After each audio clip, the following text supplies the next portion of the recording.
Good morning વિદ્યાર્થી મિત્રો. ગુજરાતી વ્યાકરણમાં આજનો આપણો વિષય છે છંદ. જેવી રીતે આપણે અલંકાર એ ભાષાના સૌંદર્ય માટે એનો ઉપયોગ કરતા હોઈએ છીએ, સમાસ એ ભાષાની સચોટતા સંક્ષિપ્તતા માટે એનો ઉપયોગ કરીએ છીએ, તેવી જ રીતે છંદ એ ભાષાનું બંધારણ નક્કી કરે છે. જે તે વાક્ય કે કાવ્ય પંક્તિ એક ચોક્કસ પ્રકારના બંધારણથી બંધાયેલી હોય છે. જ્યારે એ બંધાયેલી નથી હોતી ત્યારે આપણે એને અછાંદસ રચના છે એવું કહીએ છીએ. તો આ છંદવાળી રચના અને અછાંદસ રચનાઓ વિશે આજે આપણે સમજવાનું છે. છંદના પ્રકાર, છંદ એટલે શું, તેનું બંધારણ કેવી રીતે નક્કી થાય છે, અને એનું સૂત્ર પ્રમાણે એક ગણિતનો વિષય છે એવું કહી શકાય. ગુજરાતીમાં ગણિતનો વિષય આવે તો એ છંદ છે, એ ગણિત જેવું કામ કરે છે અને એ ગણતરી પર આધારિત છે એવું કહી શકાય. તો શરૂ કરીએ. છંદ આપણા વિચારો, ભાવનાઓ કે અનુભૂતિઓ આપણે એ વાણી દ્વારા વ્યક્ત કરતા હોઈએ છીએ. હવે આ વાણીનો સંબંધ કોની સાથે છે? તો કે મસ્તિષ્ક તથા હૃદય સાથે છે.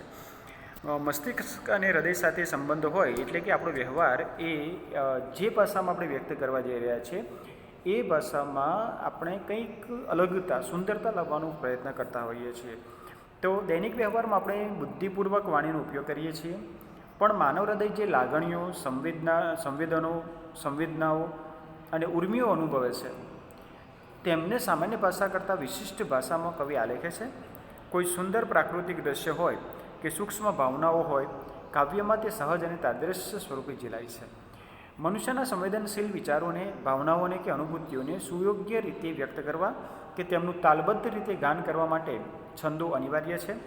તો અહીંયા તાલબદ્ધ અને ગેયતા શબ્દ જોડાયેલો છે. એ ક્રમશઃ એના શબ્દો આપણે સમજીશું. તો છંદમાં આવતું કાવ્ય એટલે ગેય અને તાલબદ્ધ હોય એ અર્થમાં છે. અને છંદો એ કાવ્યનું બાહ્ય કલેવર છે. એક આ બાબત આપણે સમજવી જરૂરી છે. છંદો એ કાવ્યનું બાહ્ય કલેવર છે. તો કલેવર એટલે શરીર. છંદ દ્વારા આપણને સમજાય કે કાવ્ય કઈ પ્રકારનું છે, બરાબર. તો એ રીતે એ આપણે કહી શકીએ કે બાહ્ય કાવ્યના સ્વરૂપ વિશેની વાત છે આમાં, કે બાહ્ય સ્વરૂપ આવે તો છંદ, આંતરિક સ્વરૂપમાં અલંકાર, સમાસનો સમાવેશ થાય છે. આમ ભાવ લઈને અનુરૂપ શબ્દ લય બંને એકબીજા સાથે જોડાયેલા છે. ભાવ અને શબ્દ એકબીજાને અનુરૂપ હોવા જોઈએ, અને એ રીતે ભાવ લઈને અનુરૂપ શબ્દ લય પ્રયોજવાથી કાવ્યના સાહિત્ય સ્વરૂપનું નિર્માણ થાય છે, અને તેના શબ્દલયના નિશ્ચિત સ્વરૂપને છંદનું નામ આપવામાં આવેલું છે. અમુક અક્ષર કે માત્રાના લઘુગુરુ કે સંખ્યાના નિયમ પ્રમાણે પદોને ગોઠવવામાં આવે છે તો ગેય બની જાય છે. અને આ રીતે એટલે આપણે લઘુ અક્ષર, ગુરુ અક્ષર પણ જોવાના છે, આની સાથે માત્રા જોવાની છે, અક્ષર જોવાના છે. એવી વાણી સાર્થક શબ્દોની ને શબ્દો અક્ષરોના બનેલા હોય છે. તેથી છંદ એટલે, હવે એની વ્યાખ્યામાં, કે અક્ષરોનો સામંજસ્યયુક્ત લય, બોલાતા કે ગવાતા અક્ષરોનો મનોહર મેળ એટલે છંદ. તો આ છંદની વ્યાખ્યા થઈ કે છંદ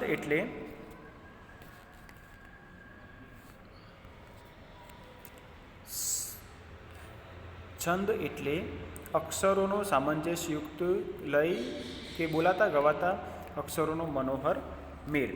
આ રીતે એની રચના થતી હોય છે. એની વ્યાખ્યા થઈ.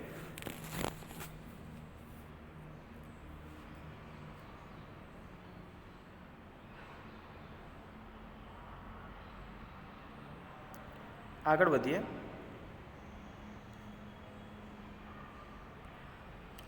આમ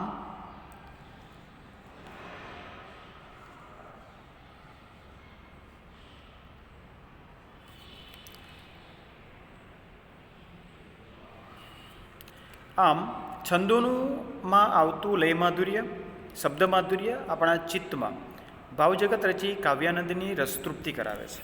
એટલે કાવ્યાનંદની રસતૃપ્તિ કરવા માટે એ છંદો અનિવાર્ય છે, છંદોનું હોવું આવશ્યક છે. આ રીતે પરંપરાથી ચાલ્યા આવતા છંદોમાં સમયાંતરે પ્રયોગો થતા રહે છે, અને તે છેવટે આજનો કવિ છંદોને છોડીને પદ્યલય અને ગદ્યલય કાવ્ય બે રીતે હોય છે. તો ગદ્યલય દ્વારા કવિતા સિદ્ધ કરવા લાગ્યો છે, એટલે એ છંદ મુક્ત થયો છે એવું કહી શકાય. ગુજરાતી સાહિત્યમાં જે નાનાલાલ નામના કવિ થઈ ગયા તેમણે ડોલન શૈલીનો પ્રયોગ કરીને અછાંદસ કાવ્યોની શરૂઆત કરેલી, એટલે એ અછાંદસ તરફ વળ્યા કવિઓ અને એ ગદ્યલયમાં આવી ગયા. આવી ગદ્યલયવાળી કવિતા તે અછાંદસ કવિતા કહેવાય છે. વળી છંદોને ખંડોમાં વહેંચી કે પરંપરિત કરી કવિ ગદ્ય પદ્ય લયમાં પણ કાવ્ય આલેખતો હોય છે. એટલે કોઈક વાર કાવ્યમાં છંદ જોવા મળે, છંદ ન જોવા મળે, એવી મિશ્ર પ્રકારની કાવ્ય રચનાઓ પણ આપણને જોવા મળતી હોય છે. તો છંદ એ ક્યાંથી તેની શરૂઆત થઈ તે જોઈએ કે સંસ્કૃતમાં છંદોને વૃત્ત અને જાતિ એવા બે પ્રકારોમાં વહેંચવામાં આવ્યા છે. ગુજરાતીમાં પણ આ બે પ્રકાર સ્વીકારવામાં આવ્યા છે. અને વૃત્ત એટલે ગુજરાતીમાં અક્ષરમેળ છંદ, જેમાં અક્ષરનું જ મહત્ત્વ હોય છે, અક્ષરને જ ધ્યાનમાં રાખવાનો હોય છે. અને જાતિ જે સંસ્કૃતમાં જાતિ તરીકે ઓળખાય છે તે ગુજરાતીમાં માત્રામેળ છંદ તરીકે ઓળખાય છે. હવે આપણે માત્રા પણ સમજવાની છે. તો અક્ષર એટલે કાવ્યપંક્તિ કે વાક્ય આપેલું હોય આપણને ત્યારે અક્ષરની ગણતરી કરીને છંદ ઓળખવાનું રહેશે. અને માત્રાની વાત કરીએ તો અક્ષરની માત્રા લઘુ અક્ષર હોય તો એક માત્રા બનશે, ગુરુ અક્ષર હોય તો બે માત્રા બનશે. એ આપણે હવે ક્રમશઃ લઘુ અક્ષર, ગુરુ, ગણ, માત્રા, યતિ, ચરણ, બરાબર, તો આ દરેક શબ્દોને સમજીએ. તો શરૂ કરીએ છંદોનું બંધારણ સમજવા માટે. લઘુ, ગુરુ, ગણ, માત્રા, યતિ વગેરે સમજવા જરૂરી છે. અહીં છંદોના આ અંગોનો સંક્ષિપ્ત વિચાર કરવામાં આવેલો છે. એમાં એક જોઈએ કે અક્ષરમેળ છંદોમાં અક્ષરોની ગણતરી કરવામાં આવે છે. દાખલા તરીકે કાવ્યપંક્તિ 17 અક્ષરની હોય તો આપણે અક્ષર ગણી લીધા, તો 17 અક્ષરવાળા કેટલા છંદો છે એ પ્રમાણે આપણે આનું બંધારણ ગણસૂત્ર પરથી એ નક્કી થતું હોય છે.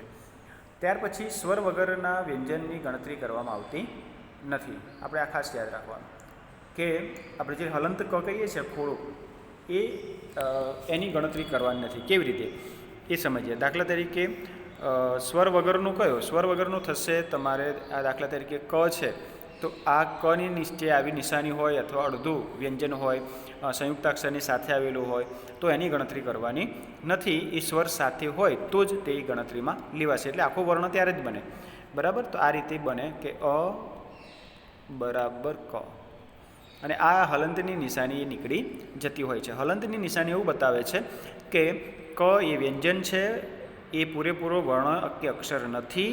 એમાં જ્યારે અ ભળશે ત્યારે હલંતની નિશાની નીકળી જાય અને પછી જ એ પૂર્ણ અક્ષર બને છે. એટલે એ ખાસ આપણે યાદ રાખીશું કે અક્ષર મેળ છંદની ગણતરીમાં વ્યંજન જે છે એ સ્વર વગરનું હોય તો ગણવાનો નથી. આ એક એનો નિયમ છે. તો જોઈએ આપણે એ નિયમ પ્રમાણે કે દાખલા તરીકે હું કુટસ્થ અનસ્ત બ્રહ્મ મુજથી ના ભિન્ન લેશે કશો, આ એક કાવ્યપંક્તિ છે. કે તો આ કાવ્યપંક્તિમાં માત્રાઓ બતાવેલી છે. કઈ કઈ માત્રાઓ એ જોવાની છે. કે આ પંક્તિમાં કુલ 19 અક્ષરો છે, ગણી લીધા છે 19 અક્ષરો, અને એ અક્ષરોની ઉપર ક્રમ બતાવેલો છે. એ અક્ષરની ગણતરી થઈ છે. હવે એ અક્ષરની ગણતરીમાં એવું હોય છે કે સ્થ છે, સ્ત છે, બ્ર, મ, ન, તો આ બધા જે સંયુક્તાક્ષરો છે એ સંયુક્તાક્ષરોમાં એક અક્ષરની આગલા જે અડધો અક્ષર છે એની ગણતરી થતી નથી, બરાબર. એ ખાસ યાદ રાખવાનું. બીજો નિયમ, લઘુ અક્ષર કોને કહેવાય? તો હર્સ્વ સ્વર. હર્સ્વ સ્વર એટલે કયા? તો અ, ઈ, ઉ, ઋ. આ 4 ખાસ યાદ રાખવાના. અ, હર્સ્વ ઈ, હર્સ્વ ઉ અને ઋ. આ 4 સ્વર અને એ 4 સ્વર જે વ્યંજન સાથે ભળેલા હોય તે બધા જ વર્ણો લઘુ અક્ષર બનશે. એક એનો નિયમ છે. તો આપણે 4 રાખીશું, બાકીના બધાને ગુરુમાં લેવાના છે બસ. એટલે ગુરુ માટે અલગથી યાદ રાખવાની જરૂર નથી. અ, ઈ, ઉ, ઋ એ સિવાયના બધા ગુરુ બનશે, એ અર્થમાં છે. તો તેમજ જેમાં હર્ષ સ્વર ભળેલો હોય તે અક્ષર લઘુ ગણાય છે અને લઘુ અક્ષરની એક માત્રા હોય છે. એક માત્રાની નિશાની આપણે ગણતરી તરીકે કરતા હોઈએ તો આ રીતે થશે. અર્ધચંદ્રાકાર એ નિશાની થશે અને ગણતરી કરી હોય તો 1 એ એનો સિમ્બોલ છે, પ્રતીક છે. તો બરાબર, તો આ રીતે અર્ધચંદ્રાકાર અક્ષર ઉપર અર્ધચંદ્રાકાર કરવાનું અથવા 1 લખવાનું. માત્રા 1 હોય તો 1, 2 હોય તો 2 માત્રા, અને બીજી માત્રા કરવી હોય તો ગુરુની નિશાની આવે. એ માત્રાની નિશાની છે રેખાચિહ્ન. બરાબર. તો અર્ધચંદ્રાકાર થશે, લઘુ રેખાચિહ્ન થશે ગુરુ, અને એ ગુરુની માત્રા કેટલી? તો કે 2. બરાબર. તો આ એનો સિમ્બોલ છે. એ રીતે આપણે એને ઓળખવાના રહેશે.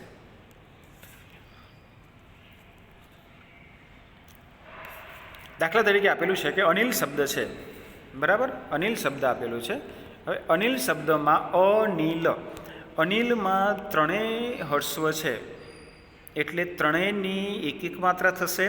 અને અહીંયા આપણે લખી શકીએ 1 1 1, અથવા લખાય કે લઘુ લઘુ લઘુ. તો આ રીતે એ 3 માત્રાઓ થઈ.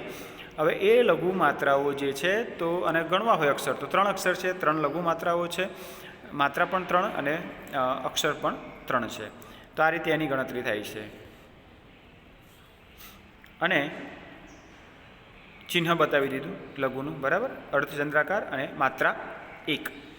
તો આ રીતે એની ગણતરી થતી હોય છે. ત્યાર પછી ગુરુ અક્ષર. ગુરુ અક્ષર એટલે આપણે આગળ જોયું કે દીર્ઘ સ્વરો કયા કયા? તો આ, ઈ, ઉ, એ, ઐ, ઓ, ઔ.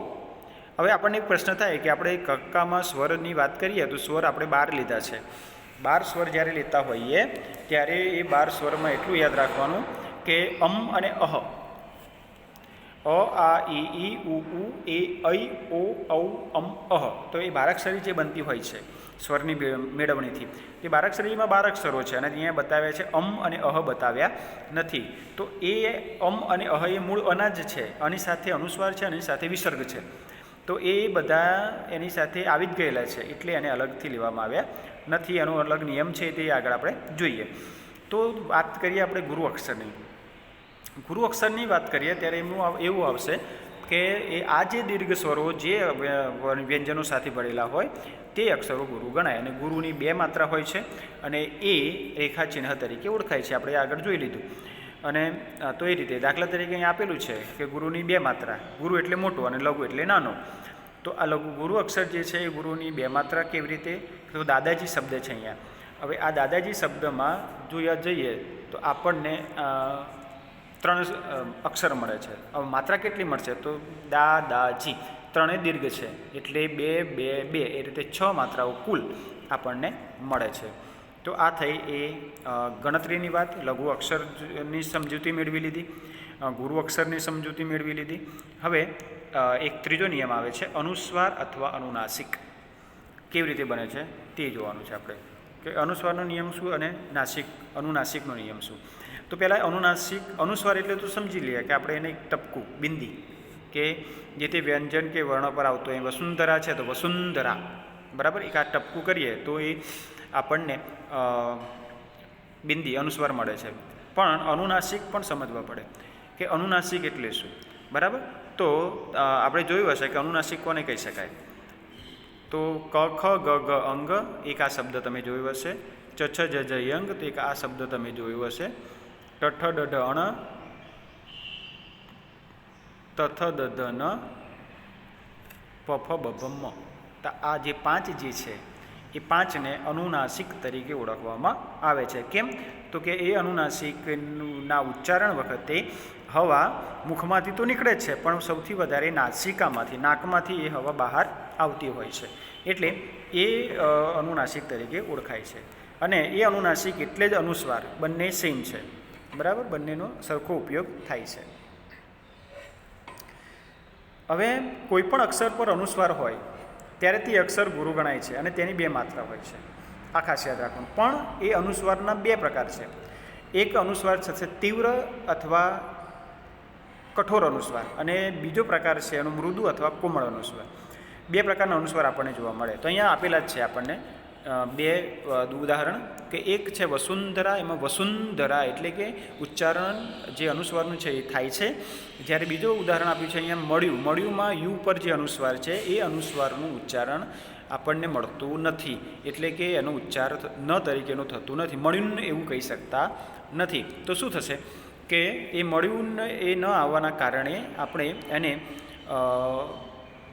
માત્રા એની એ જ રહેશે. જ્યારે અહીંયા વસુંધરા છે તો વસુંધરામાં નીચે ઉ આપેલું છે, છતાં પણ એની એક માત્રા થાય, અને પણ એ અનુસ્વાર આવવાના કારણે કયો અનુસ્વાર? તો કે તીવ્ર અનુસ્વાર, જેનું ઉચ્ચારણ ન તરીકે, મ તરીકે અથવા કોઈ પણ અનુનાસિક તરીકે થતું હોય એટલે કે આપણને બોલાય વસુન તો ન અડધો બોલાય છે ત્યારે આપણને એની 2 માત્રા કરી દેતા હોય છે. તો વસુંધરામાં શબ્દમાં આપણે માત્રા ગણવી હોય તો ગણી શકીએ કે વની 1 માત્રા, સુની 2 માત્રા, ધની 1 માત્રા અને રાની 2 માત્રા. તો આ રીતે 2 1 2 1 એમ કરીને ટોટલ 6 માત્રા થાય છે. અક્ષર ગણવા હોય તો 4 અક્ષર બને છે.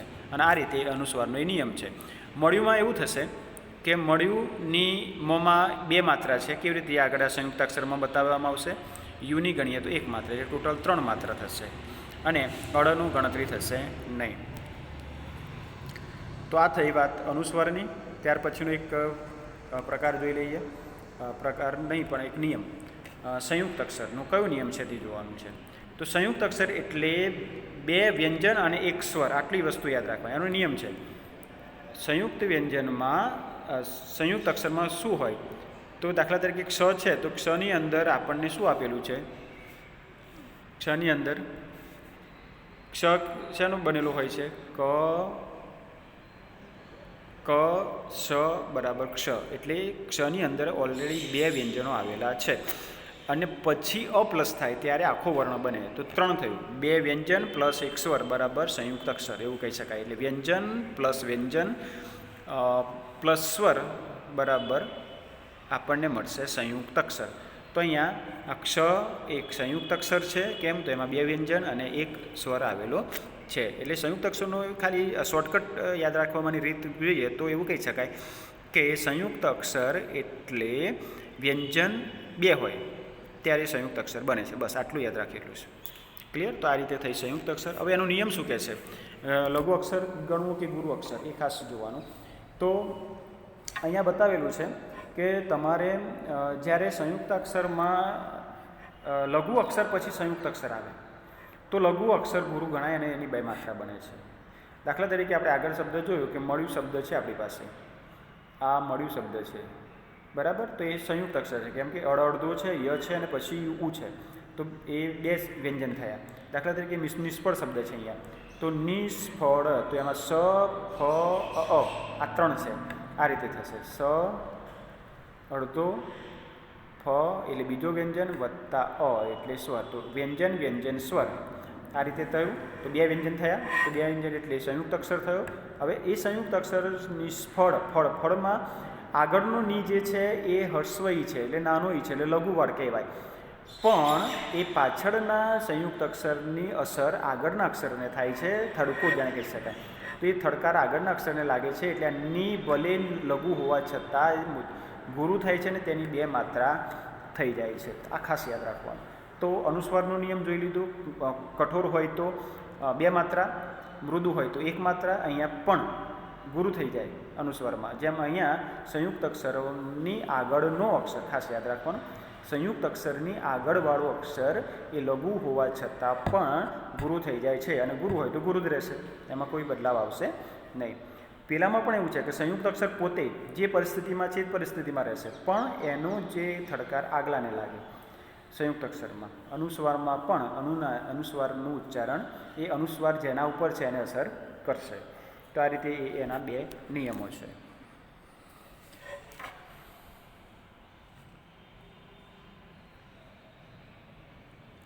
હવે આગળ જોઈએ કે જ્યારે સંયુક્ત અક્ષરનો ઉચ્ચાર મૃદુ હોય એની વાત કરી દીધી ત્યારે એ એક જ રહેશે બરાબર. એમાં કોઈ ફરક પડતો નથી.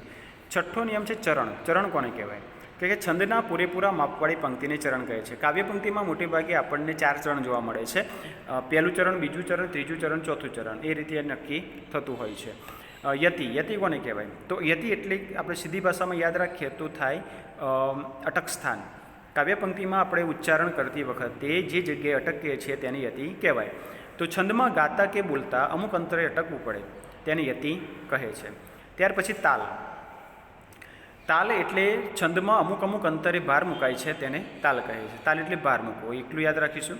પછી ગણ. ગણ એટલે 3 અક્ષરોનો સમૂહ અને 3 અક્ષરોના સમૂહ પ્રમાણે જ આપણે ગણસૂત્ર બનશે અને ગણસૂત્ર પ્રમાણે જ આપણે અક્ષરમેળ છંદોને ઓળખી શકીશું. તો અક્ષરમેળ છંદોને ઓળખવા માટેનું એક સૂત્ર છે જે 8 ગણમાં આવેલું છે તે આપણે આગળ જોઈએ. કે અક્ષરમેળ છંદો લઘુગુરુની વિશિષ્ટ ગોઠવણીથી બનેલા હોય છે અને આવી ગોઠવણીને ગણ કહે છે. તો ગણ 8 છે. કેવી રીતે? તો લઘુગુરુના અક્ષરોના ક્રમ પ્રમાણે ગણના 8 પ્રકારો છે. ગણોને સરળતાથી યાદ રાખવા માટે એક નાનકડું સૂત્ર કયું? તો કે ય માતા રાજ ભાન સલગા. ય માતા રાજ ભાન સલગા. હવે છેલ્લે બે જે છે લગા એ લઘુ અને લઘુ અક્ષર અને ગુરુ અક્ષર બતાવે છે. એ સિવાયના જે છે એ 8 ગણ બતાવે છે. તો એનું સૂત્ર પ્રમાણે આપણને આપેલું છે કે યગણ તો યમાતા. હવે આપણે નિશાની કે એવું કશું યાદ રાખવાનું નથી. શું યાદ રાખીશું કે આ જે સૂત્ર છે એ સૂત્રમાં સૂત્રનો પહેલો અક્ષર અને પછી કયો આવે તો એની પાછળના 2 અક્ષર લેવાના. તો આ રીતે થશે.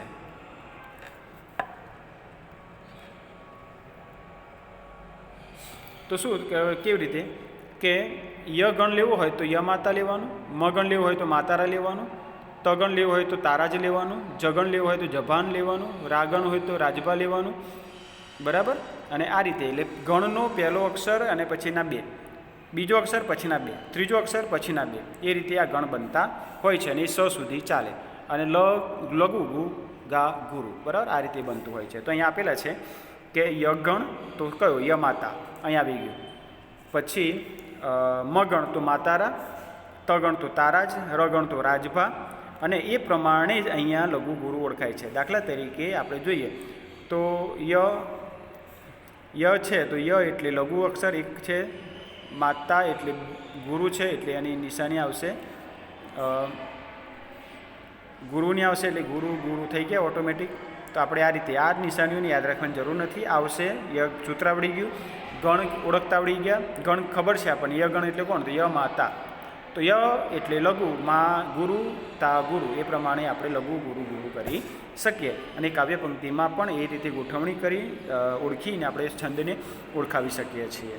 તો આ એની એક પદ્ધતિ છે. 10 નંબરમાં છે લઘુને લ માટે લ અને ગુરુ માટે ગ સંજ્ઞા છે. અને ચરણનો છેલ્લો લઘુ અક્ષર હંમેશા ગુરુ ગણાય છે. આ એક નિયમ છે. કાવ્ય પંક્તિનો ચરણનો છેલ્લો અક્ષર હંમેશા લઘુ હોય છતાં પણ ગુરુ ગણવાનો રહેશે. એટલે કોઈ જગ્યાએ બંધારણમાં કદાચ ભૂલ પડે કે ભાઈ આ તો લઘુ છે, એક માત્રા ગણીને આપણને માત્રા મેળમાં ભૂલ પડે ત્યારે એ વસ્તુ યાદ રાખવાનું, ત્યારે એ 2 માત્રા ગણવાની રહેશે. બરાબર. તો એ રીતે આ થઈ છંદોનું ની શરૂઆત, નિયમો, છંદના નિયમોની વાત થયા. અને છંદના પ્રકાર આપણે બીજા વિડીયોમાં જોઈશું. આભાર.